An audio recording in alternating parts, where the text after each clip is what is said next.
अस्सलाम वालेकुम students, welcome back to English literature and linguistics. आज की हमारी वीडियो का टॉपिक है प्रीफेस टू लिरिकल बैलेड्स। आज की इस वीडियो के अंदर हम वर्ड्सवर्थ की जो इम्पोर्टेंट थ्योरी है, थ्योरी ऑफ पोइट्री या थ्योरी ऑफ पोइटिक डिक्शन, उसको कवर करेंगे। उसके अलावा देखेंगे कि लैंग्वेज ऑफ पोइट्री के बारे में विलियम वर्ड्सवर्थ हमें क्या कहते हैं और उनके मुताबिक एक पोइट का क्या रोल होता है पोइट्री के अंदर, एंड उनकी जो 4 इम्पोर्टेंट स्टेजेस हैं पोइटिक प्रोसेस की, वो डिस्कस करेंगे। तो वीडियो को स्टार्ट करते हैं। लिरिकल बैलेड्स 1798 एक कोलैबोरेटिव वर्क था विलियम वर्ड्सवर्थ और एस.टी. कॉलरेज का। इन दोनों ने मिलकर इसके अंदर पोइम्स लिखी थी और ये बुक 1798 के अंदर पब्लिश हुई थी।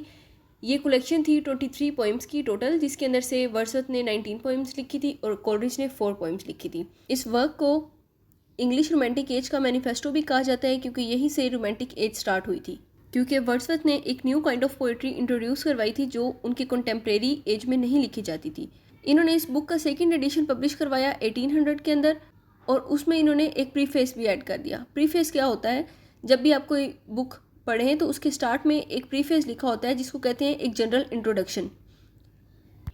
तो प्रीफेस उस पर्टिकुलर बुक का एक जनरल इंट्रोडक्शन होता है, जिसके अंदर राइटर बताता है कि उसने वो बुक क्यों लिखी, उसकी इंस्पिरेशन क्या थी और उसकी बुक के अंदर मेजर थीम्स क्या हैं, स्टाइल्स क्या हैं।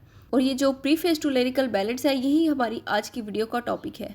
तो देखते हैं कि वर्ड्सवर्थ ने ये प्रीफेस क्यों ऐड किया अपने सेकंड एडिशन के अंदर। तो उन्होंने सबसे पहले ये जो अपना प्रीफेस स्टार्ट किया, उसके अंदर उन्होंने बोला कि मेरी जो ये बुक है लिरिकल बैलेड्स, ये एक एक्सपेरिमेंट है।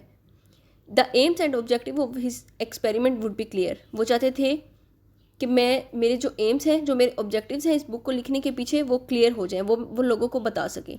क्योंकि उनकी जो पोइम्स थी वो न्यू काइंड की थी, वो न्यू स्टाइल की थी। उनकी जो एज में इस तरह का कोई काम उस टाइम नहीं हो रहा था। उन्होंने एक न्यू स्टाइल इंट्रोड्यूस करवाया था, एक न्यू लैंग्वेज इंट्रोड्यूस करवाई थी, जिसकी वजह से वो चाहते थे कि लोग इससे फेमिलियर हो जाए। इसी वजह से उन्होंने प्रीफेस ऐड किया। अब उनकी जो पोइट्री थी उस time new classical time period चल रहा था, लेकिन जो वर्ड्सवर्थ की पोइट्री थी वो उस टाइम पीरियड से बिल्कुल डिफरेंट थी। तो ये कुछ रीजंस थी। अब हम देख लेते हैं कि न्यू क्लासिकल जो पोइट्री थी वो किस तरह की थी, लेकिन जो वर्ड्सवर्थ ने लिरिकल बैलेड्स के अंदर पोइट्री लिखी वो किस तरह की थी। तो आपके सामने एक जनरल समरी है मेन पॉइंट्स की कि उस एज में पोइट्री किस तरह की थी और जो वर्ड्सवर्थ ने न्यू स्टाइल इंट्रोड्यूस करवाया था वो पोइट्री किस तरह की थी। ये जो यहाँ पर मैंने मेन पॉइंट्स मेंशन किए हैं प्रीफेस के, यही सब प्रीफेस के अंदर डिस्कस किए गए हैं डिटेल से, जिनको मैंने समराइज़ करके यहाँ पर लिख दिया है। तो न्यू क्लासिकल एज में डिफ़िकल्ट वोकेबलरी यूज़ की जाती थी। पोइट्स अपनी लैंग्वेज इतनी डिफ़िकल्ट रखते थे कि उन्हें एक आम इंसान जो पढ़ा लिखा नहीं है वो समझ ही नहीं सकता था। इस वजह से उनकी लैंग्वेज क्या थी, बहुत ज़्यादा आर्टिफिशियल थी। उनकी लैंग्वेज के अंदर कोई इमोशंस फीलिंग नाम की चीज़ नहीं थी। वो सिर्फ फैक्ट्स को डिस्कस करते थे, थॉट्स को डिस्कस करते थे, बहुत रैशनल पोइट्री होती थी उनके। तो इस वजह से उनकी लैंग्वेज बहुत ज़्यादा आर्टिफिशियल थी। ठीक है, वो कंटेंट पे इतना फोकस नहीं करते थे। मीन्स कि उनकी पोइट्री का सब्जेक्ट क्या है, उन्हें इस चीज़ से इतना फ़र्क नहीं पड़ता था। कंटेंट पे ध्यान देने से ज़्यादा वो उसके स्टाइल के ऊपर, उसके एक्सप्रेशन के ऊपर ध्यान देते थे। अलेक्जेंडर पोप और जॉन ड्राइडन इसी एज के पोइट थे। अगर आपने अलेक्जेंडर पोप की रेप ऑफ द लॉक पढ़ी है तो आपको आइडिया होगा कि वो कितनी टफ लैंग्वेज यूज़ करता था।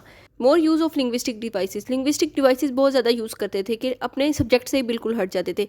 एग्जाल्टेड थीम यूज़ करते थे, ग्रामर का बहुत ज़्यादा ख्याल रखते थे। उनका जो सेंटेंस स्ट्रक्चर है वो बहुत ज़्यादा कम्प्लेक्स होता था, सिंपल सेंटेंसेस तो लिखते ही नहीं थे। और सिटी लाइफ में बहुत ज़्यादा ध्यान था उनका। उनकी जो पोइट्री का जो सब्जेक्ट मैटर है वो सिटी लाइफ ज़्यादा होती थी। नेचर की तरफ उनका बिल्कुल इंटरेस्ट नहीं था। पेस्टोरल लाइफ को डिस्कस नहीं करते थे। और उनकी जो स्टोरीज़ हैं, उनकी main themes elite class, rich people, Kings, nobles, इस तरह के लोग होते थे। लेकिन अब जो वर्ड्सवर्थ थे ना, उनको ये चीज़ें बिल्कुल भी मंजूर नहीं थी कि अपनी जो आइडियोलॉजी थी वो इससे बिल्कुल डिफरेंट थी। इस सब को उन्होंने बिल्कुल डिनाई कर दिया। ऑन द कंट्रेरी, उन्होंने अपने प्रीफेस के अंदर क्या इंपॉर्टेंट बातें कही। उन्होंने बोला कि जो पोइट्री की लैंग्वेज है वो इतनी आसान होनी चाहिए कि एक आम इंसान जो ज़्यादा एजुकेटेड नहीं है वो भी उसे पढ़ सके। और पोइट्री के अंदर फीलिंग्स और इमोशंस भी ऐड होने चाहिए।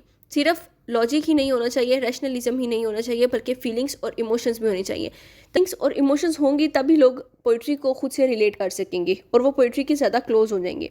फोकस सब्जेक्ट पे होना चाहिए। ठीक है, आपकी पोइट्री का कंटेंट कैसा है इस चीज़ पे ध्यान होना चाहिए, ना कि इस पे कि आप एक्सप्रेशन को ब्यूटीफुल बनाओ, आप उसके स्टाइल को ब्यूटीफुल बनाओ। वो कहते थे कि ज़्यादा abundant use of linguistic devices नहीं होना चाहिए, क्योंकि जब आप लिंग्विस्टिक डिवाइसेस ज़्यादा यूज़ करते हैं तो आपका स्टाइल बहुत ज़्यादा आर्टिफिशियल हो जाता है और आपकी पोइट्री से फिर फीलिंग्स ख़त्म हो जाती हैं। वो कहते थे कि इन डिवाइसेस का यूज़ कम से कम होना चाहिए। इन्हें सिर्फ तभी यूज़ करना चाहिए जब अपना पॉइंट क्लियर करने के लिए आपको इनकी ज़रूरत हो। और थीम कॉमन मैन होना चाहिए, क्योंकि पोइट्री अगर एक कॉमन मैन ने पढ़नी है, एक आम इंसान ने पढ़नी है, पोइट्री का जो सब्जेक्ट है वो भी आम इंसान ही होना चाहिए, उसकी बात होनी चाहिए, उसकी डेली लाइफ डिस्कस होनी चाहिए, उसकी रूटीन डिस्कस होनी चाहिए, उसकी रियल लाइफ से instances, situations, themes, feelings, emotions, ये सब उससे रिलेटेड होना चाहिए ताकि वो खुद को इससे ज़्यादा रिलेट कर सके। पोइट्री में सिंपल सेंटेंसेस यूज़ होने चाहिए, रेस्टिक लाइफ दिखानी चाहिए, पेस्टोरल लाइफ दिखानी चाहिए। ज़्यादा इंटरेस्ट जो है वो कंट्री साइड में होना चाहिए, means rural areas, rustic life, इन चीज़ों को डिस्कस करना चाहिए। इसकी एक रीज़न ये भी थी क्योंकि वो कहते थे कि ये जो लोग होते हैं ये नेचर के ज़्यादा क्लोज होते हैं, तो जब आप इनसे रिलेट करेंगे, इनकी हैबिट्स को ऑब्जर्व करने की कोशिश करेंगे, इनकी लाइफ से इंसिडेंट लेंगे, तो आप ऑटोमेटिकली नेचर के क्लोज हो जाएंगे। तो उनका ज़्यादा इंटरेस्ट नेचर की तरफ था। तो यही कुछ डेविएशंस थी, यही कुछ डिफरेंसेस थे जिनकी वजह से एक न्यू एज स्टार्ट हुई। जब वर्ड्सवर्थ ने काम स्टार्ट किया तो उसके बाद बहुत से राइटर्स, पोइट्स ने वर्ड्सवर्थ के स्टाइल को फॉलो किया और वो जो न्यू क्लासिकल टाइम पीरियड था वो ख़त्म हो गया और रोमांटिक एज इंग्लिश लिटरेचर की स्टार्ट हुई। अब इन्हीं पॉइंट्स को थोड़ा डिटेल में देख लेते हैं। मैंने ये साथ साथ कोटेशंस मार्क की हुई हैं बुक में से, तो अगर आप इन्हें भी नोट डाउन करना चाहें तो कर सकते हैं। मेन पॉइंट्स मैं आपको सारे बता चुकी हूँ, मैं बस थोड़ा डिटेल में उन्हीं को दोबारा से डिस्कस करती हूँ। तो choice of subject and language, Wordsworth कहता था कि थीम्स रियल लाइफ से होनी चाहिए, कॉमन मैन की बातें होनी चाहिए, आपकी पोइट्री का जो सब्जेक्ट है वो कॉमन मैन होने चाहिए, उसके इंसिडेंट्स, उसके सिचुएशन होने चाहिए। वो कहते थे कि सिर्फ सेलेक्टेड लोगों की बातें नहीं होनी चाहिए जैसे प्रीस्ट, किंग्स, नोबल, बल्कि बाकी सारे प्रोफेशंस जो आम लोग हैं उनकी भी बात होनी चाहिए। वो कहते थे कि फार्मर्स, पेसेंट्स, पर्सन्स, ये सब लोग भी पोइट्री का सब्जेक्ट होने चाहिए। और understanding human nature and communicating this understanding to his readers, poet को चाहिए कि वो ह्यूमन नेचर को अंडरस्टैंड करे और फिर उसे अपने रीडर्स तक करे, कन्वे करे, जो कुछ भी वो ऑब्जर्व करे वो अपने रीडर्स तक पहुंचाए। Low interesting life was generally chosen because in that condition the essential passion of the heart find a better soil in which they can attain their maturity, are less unrestrained and speak a plainer and more emphatic language. आपका जो दिल है जब वो object के close होगा तो वो बिल्कुल प्योर हो जाएगा, और यही एक ऐसी कंडीशन है जिसके अंदर आपकी जो फीलिंग्स है, आपकी जो लैंग्वेज है वो बिल्कुल प्योर होगी और पावरफुल होगी। Avoid the use of personification of abstract ideas, जैसे ज़्यादा लिंग्विस्टिक डिवाइसेस यूज़ नहीं करनी चाहिए। आर्टिफिशियल डिक्शन जब आप यूज़ करते हैं तो इसका मतलब है कि पोइट को अपने आर्ट पे कॉन्फिडेंट ही नहीं है, वो अपने सब्जेक्ट पे कॉन्फिडेंट नहीं है, इसलिए वो अपनी पोइट्री को खूबसूरत बनाने के लिए इन डिवाइसेस का यूज़ करता है। उसके अलावा वर्ड्सवर्थ की एक बहुत इंपॉर्टेंट कोटेशन है। वर्ड्सवर्थ के लिए पोइट्री क्या है, वो कहता है कि it is the spontaneous overflow of powerful feelings, it takes it origin from emotions recollected in tranquillity. Poetry ना एक स्पॉन्टेनियस मीन्स नेचुरल, एक नेचुरल ओवरफ्लो है पावरफुल फीलिंग्स का। जब किसी भी चीज़ को लेके आपकी फीलिंग्स बहुत ज़्यादा डीप और पावरफुल होती है ना, तभी आप पोइट्री क्रिएट कर सकते हो। ट्रैंक्विलिटी होती है कोई भी पीसफुल जगह जहाँ पर आप अकेले बैठे हो, जब आपकी ये सारी इमोशंस रिकोलेक्ट होती है ना, तो तब पोइट्री प्रोड्यूस होती है। सेकेंड कोटेशन के feeling there in developed gives importance to the action and situation and not the action and situation to the feeling. Feelings ज़्यादा इंपॉर्टेंट होती हैं ना कि एक्शंस और सिचुएशंस। एक्शन और सिचुएशन एक सेकेंडरी चीज़ है, फीलिंग को हमेशा इनसे डोमिनेट होना चाहिए। जो आप फील कर रहे हो किसी चीज़ के बारे में वो लिखो, एक्शन और सिचुएशन मैटर नहीं करता।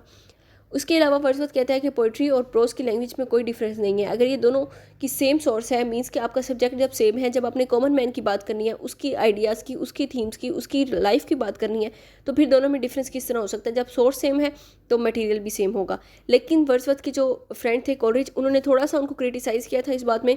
वर्ड्सवर्थ कहते थे कि उन दोनों की लैंग्वेज सेम होती है, लेकिन कोलरिज कहता था कि पोइट्री और प्रोज में डिफरेंस होता है। बेशक इनकी सोर्स सेम है, लेकिन इनका जो सेंटेंस स्ट्रक्चर है, इनमें जो वर्ड्स का अरेंजमेंट होता है वो डिफरेंट है, तो इस वजह से पोइट्री और प्रोज में डिफरेंस ज़रूर है।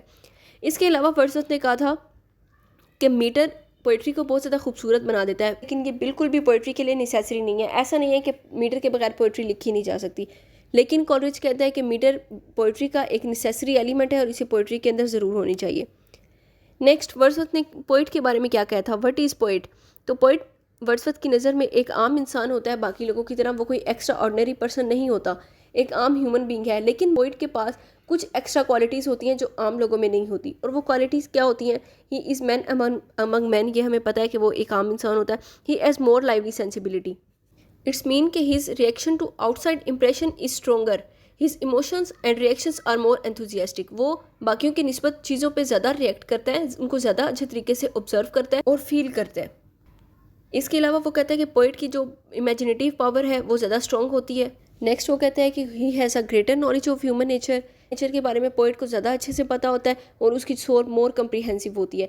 मीन्स के he can identify himself with the emotions of others. वो दूसरों की इमोशंस को, उनकी फीलिंग्स को ज़्यादा अच्छे तरीके से फील कर सकता है एक आम इंसान की निस्बत। इसके अलावा वो कहता है कि पोइट्री का जो मेन पर्पज़ है, ये जो पोइट का पर्पज़ है वो ये है कि he has to write poetry to give player with the purpose of enlightening and purifying which is not formally conceived. वो कहता है कि पोइट्री का पर्पज़ होता है रीडर्स को प्लेयर प्रोवाइड करना। Next he said poetry is the most philosophical और ऑफ आर राइटिंग्स।